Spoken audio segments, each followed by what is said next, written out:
A paz do Senhor a toda a igreja. Amém. Abra sua Bíblia no livro de Levítico, capítulo de número 14. Levítico, capítulo de número 14. E nesse texto, nós temos aqui, uma vez mais, a palavra de Deus nos apresentando a Cristo. Você encontrou Levítico 14? Diga amém. Assim diz o texto: depois falou o Senhor a Moisés, dizendo: esta será a lei do leproso. No dia da sua purificação, será levado ao sacerdote. E o sacerdote sairá para fora do arraial.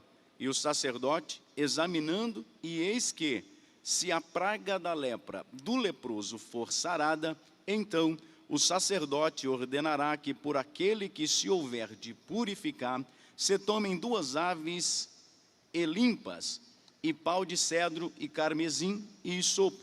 Mandará também o sacerdote que se degole uma ave num vaso de barro, sobre águas vivas, e tomará a ave viva, e o pau de cedro, e o carmesim, e o isopo, e os molhará com a ave viva no sangue da ave que foi degolada sobre as águas vivas. E sobre aquele que há de purificar-se da lepra, espargirá 7 vezes. Então o declarará limpo, e soltará a ave viva sobre a face do campo. E você diz amém? Amém. Meus amados irmãos, o texto que nós acabamos de fazer menção, trata-se da lei dada por Deus a Moisés em relação à purificação do leproso.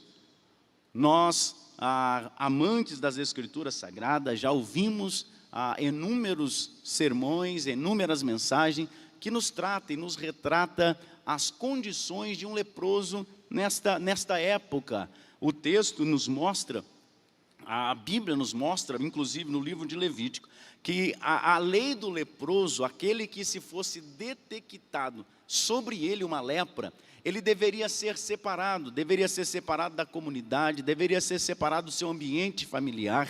E para um leproso, para um homem ou uma mulher, que fosse detectado esta enfermidade, esta lepra, para ele não há outra expectativa, haja vista naquela ocasião, não há circunstâncias médicas ou dentro da ciência que poderia resolver a sua circunstância, o seu problema. A única solução aguardada, esperada por um homem ou por uma mulher que fosse tomado sobre si esta enfermidade, esta lepra, a única expectativa, a única esperança, a única saída era uma intervenção divina, para que esse fosse de alguma forma restaurada, aquilo que tudo aquela enfermidade o havia tirado. Além do seu convívio social e familiar, uma das piores coisas que a lepra tirava de um homem e de uma mulher dentro do povo de Israel era o privilégio de poder adentrar ao átrio.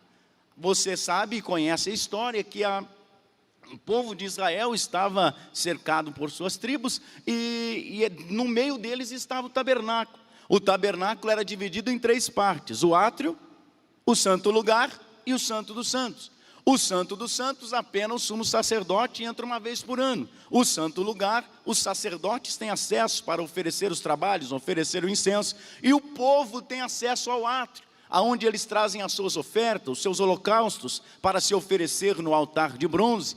Mas, uma vez adquirido ou tendo sobre si a lepra, o homem não pode ter acesso. Quem não pode entrar no átrio? Não pode entrar os eunucos, não pode entrar quem tem fluxo, e não pode entrar também quem foi tomado pela lepra. Leproso não entra no átrio. E quem entra no átrio entra com a expectativa de um encontro com Deus. Quem entra no átrio entra na expectativa do sumo sacerdote ou do sacerdote adentrar no santo lugar ou no santo dos santos, e ao sair do santo lugar ele vai impetrar, vai levantar e vai derramar sobre aqueles que estão no átrio a bênção sacerdotal. É isso que o povo está esperando quando Zacarias está está queimando incenso e ele sai mudo. O povo está todo em volta do templo, aguardando a saída de Zacarias, para que Zacarias saísse do santo lugar e levantasse sobre ele as suas mãos e declarasse a bênção sacerdotal sobre eles. A bênção sacerdotal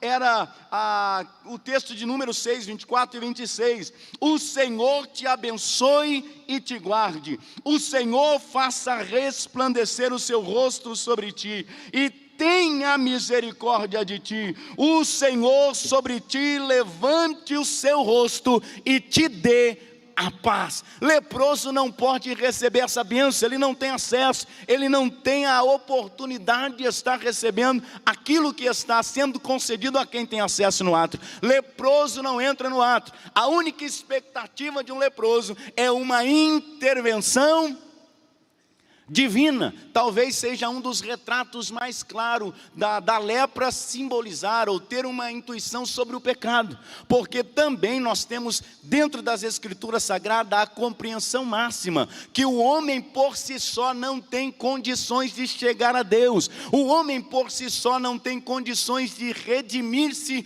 do seu pecado, o homem por si só não tem condições de se livrar, de se libertar da escravidão desse pecado.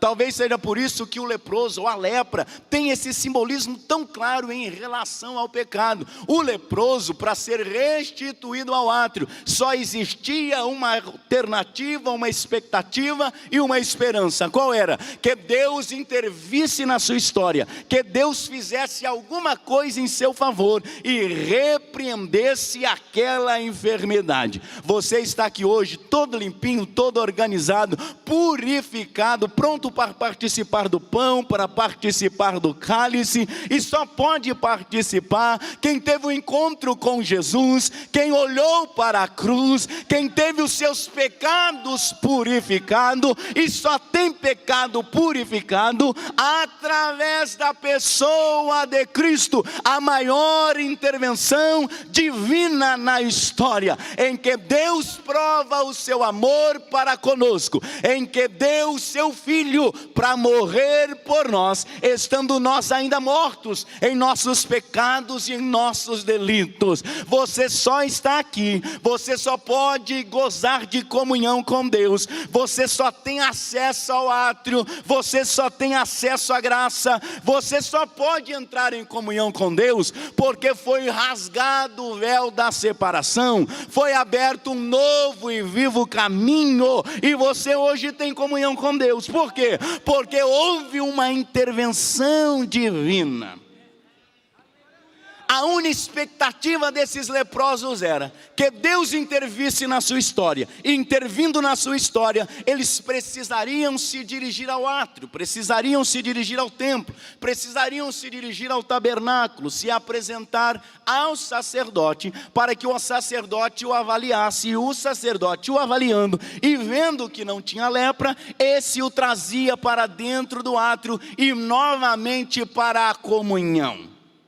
O capítulo de número 14, verso de número 1, passa a nos descrever como era este relato, aonde o leproso, de fato, seria declarado limpo. E o primeiro passo seria ele se dirigir ao átrio, ao templo, ao tabernáculo. E como se faria? O sumo sacerdote ou o sacerdote sairia de dentro do tabernáculo, sairia dentro dos átrios, saía de dentro das colunas, as 60 colunas que cercavam o tabernáculo. Ele deveria sair de dentro, vir para o lado de fora, avaliar o leproso e depois oferecer os sacrifícios e assim trazê-lo para dentro.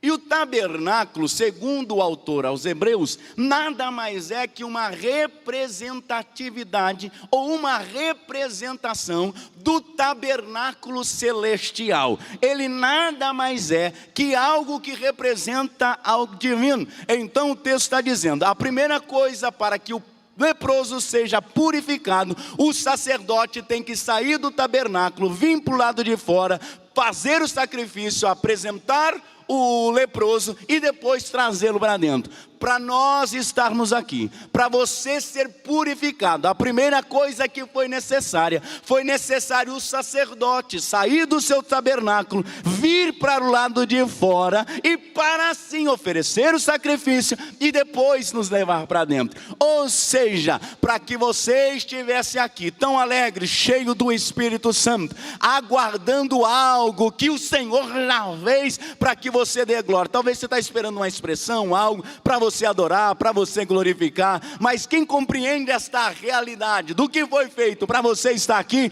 você já está glorificando, adorando e celebrando a Deus. O que foi necessário?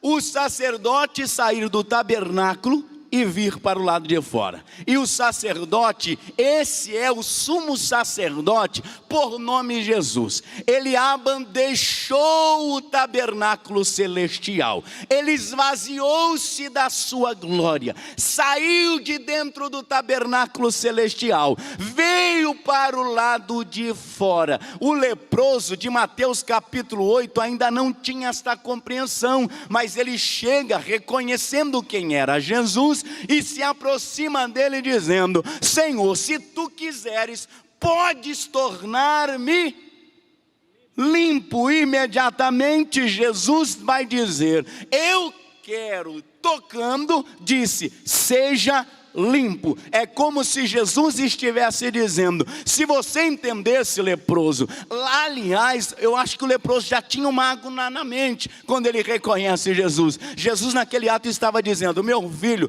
foi exatamente para isso que eu saí do tabernáculo celestial, esvaziei da minha glória, tornei-me à semelhança de homem, para exatamente purificar aquele que havia se perdido. Jesus deixou o tabernáculo celestial, veio para o lado de fora, para redimir-nos de nossos pecados. O sacerdote saía para fora, e saindo para fora, ele iria oferecer o sacrifício. Qual era o sacrifício? O sacrifício haveria duas aves limpas, duas rolinhas, duas pombinhas, e dentro desse processo tinha também o cedro, a fita de carmesim e o hisopo. O que seria feito? Uma ave seria imolada sobre um vaso de água, cheio de água, amarraria a ave viva com a fita de carmesim, sobre um madeiro, um pau de cedro, a colocaria dentro do sangue com a água e aspergiria 7 vezes sobre o leproso. E depois de aspergir o sangue 7 vezes, o declararia limpo e soltaria a ave viva no campo. Aqui está a representatividade, ou melhor, o livro de Levítico, ele vai apresentar, ele vai apontar em todos os seus contextos para Cristo. Jesus é o sacrifício, Jesus é o holocausto. A proposta do livro de Levítico, por isso é um dos livros mais citados no Novo Testamento, mais de 40 vezes, inclusive em sua maioria no livro de Hebreus, porque em tudo está apontando para Cristo, para o sacrifício de Cristo, para a pessoa de Cristo, para a essência de Cristo. E esse texto que nós lemos, ele aponta exatamente para todo esse processo de Cristo. Primeiro era preciso ele nascer, ele veio, nasceu por amor a nós. Em seguida ele vai oferecer o sacrifício, só que o nosso Jesus, ele é o próprio sacrifício. O sacrifício precisaria ser aves limpas, e o sacrifício que vai ser oferecido no cruz do Calvário é um cordeiro sem pecado, puro, limpo, santo, agradável a Deus. A proposta do diabo sempre foi manchar o cordeiro, tornar o cordeiro impróprio para o sacrifício. Mas o autor aos Hebreus diz que em tudo ele foi tentado, mas sem pecado. Ele venceu o diabo e foi como um cordeiro mudo ao subir o Gólgota até o madeiro. E esta ave limpa representa Cristo, que está sendo degolado e o seu sangue está sendo derramado. Jesus, a ave limpa, o Cordeiro imaculado, está subindo o monte Gólgota. Ele antes diz ao Pai: Pai, se possível for, passa de mim este cálice, mas que não seja feita a minha vontade, mas a tua. Ele vai pela via dolorosa, ele sobe o monte Caveira, e como uma ovelha muda, o seu sangue está sendo derramado, o seu sangue está sendo vertido. Quando ele vai abrir os seus lábios, ele vai dizer: Pai, está consumado, em tuas mãos entrego o meu espírito. O seu sangue está sendo vertido, o sangue da ave limpa está sendo vertido, e sobre um madeiro, sobre um pau de cedro, uma ave limpa e com hisopo está sendo aspergido sobre o leproso, e está dizendo: este está limpo, vem para dentro. Este está limpo, vem para dentro. Este está limpo, vem para dentro. Este está limpo, vem para dentro. Jesus na cruz do Calvário está derramando o seu sangue e está dizendo: está consumado. Assim eu estou comprando povos de toda raça, de toda língua, de toda nação, e estou pondo e reconciliando com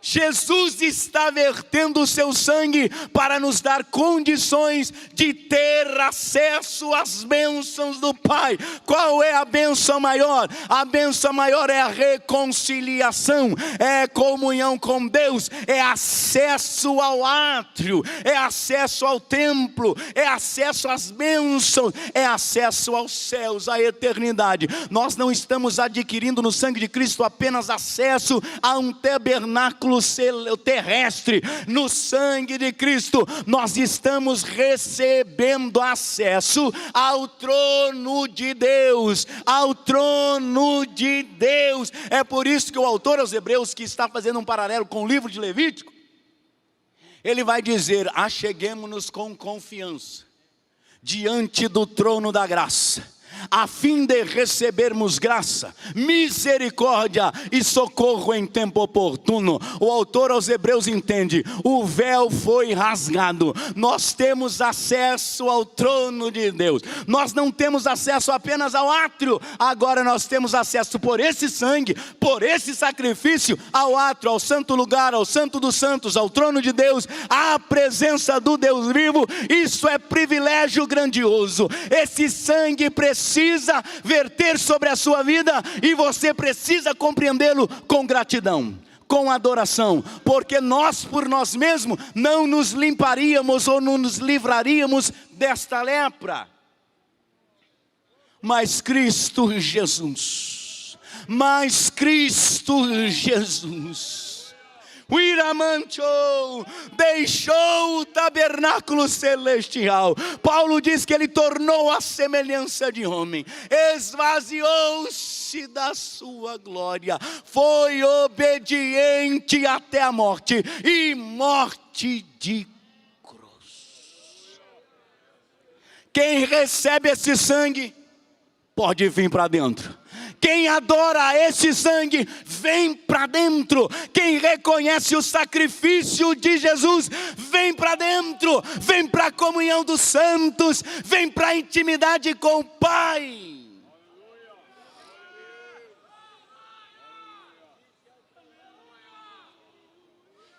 Aspergindo sangue, o sacerdote olha: está limpo, vem. Querido e querida irmã, Jesus verteu o seu sangue, e hoje é noite de trazermos isso à nossa memória. O sacrifício de Jesus, o sacrifício de Jesus. A loucura para os gregos, para os judeus, vergonha, mas para nós, o cremos, poder de Deus, poder de Deus. Poder de Deus para quê? Poder de Deus para salvação. É o único poder que quebra as amarras do diabo. É o único poder que nos tira da maldição. É o único poder que nos limpa, nos livra, nos liberta. E ainda nos dá acesso a uma nova aliança.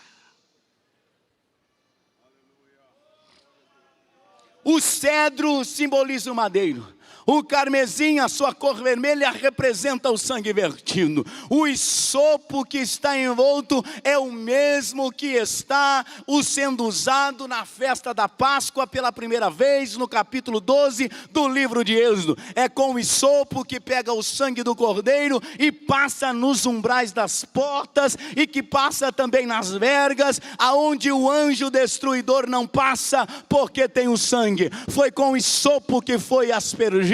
É por isso que o salmista, no Salmo de número 51, ao reconhecer como foi formado, como foi gerado e como vive, ele diz: eu fui concebido em pecado, eu fui gerado em pecado, eu fui formado em pecado, em mim não tem nada que presta, por isso cria em mim um coração puro, porque nunca tive. Mas no verso 7 ele diz: mas me purifica com hisopo, e verdadeiramente ficarei limpo. Me purifica com hisopo, ele está dizendo: derrama sobre mim o teu sangue, derrama sobre mim o teu sangue. Eu pequei, eu sou pecador, fui gerado e concebido em pecado, mas me purifica com hisopo.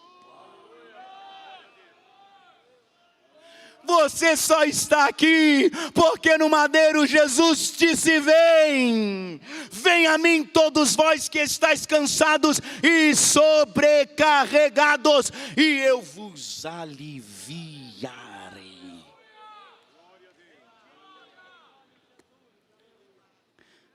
Depois de aspergir 7 vezes, solta-se a ave viva no campo, e ela volta, voa para longe. Os sacrifícios da expiação e tantos outros, sempre era apresentado 2 animais. Um é imolado e o outro é solto fora do arraial. Representando exatamente, ele morre, mas ao terceiro dia ele ressuscita. Ele morre pelos nossos pecados, mas ao terceiro dia ele volta ao trono. Morre, mas ele vai ressuscitar. Nós temos acesso a uma aliança com Deus. Paulo diz que ele morreu por nossos pecados, mas ressuscitou para nossa justificação. Nele nós somos santificados, nele nós somos justificados, nele pela lei nós fomos justificados, justos. Ele merece o teu louvor e a tua adoração nessa noite de Santa Ceia. Ele merece porque ele nos purificou. O salmista diz que mesmo que o homem gastasse toda a sua riqueza e a sua fortuna, não conseguiria pagar, porque o preço de uma alma é muito caro, é caríssimo. É por isso que a mulher do fluxo de sangue, uma das expressões de enfermidade imunda, que não tem acesso ao trono, ela gastou tudo que tinha, mas não deu certo. Mas um dia está passando naquele lugar, aquele que esvaziou, que desceu, que saiu do tabernáculo celestial, e está andando por aquele local. Ela toca nele,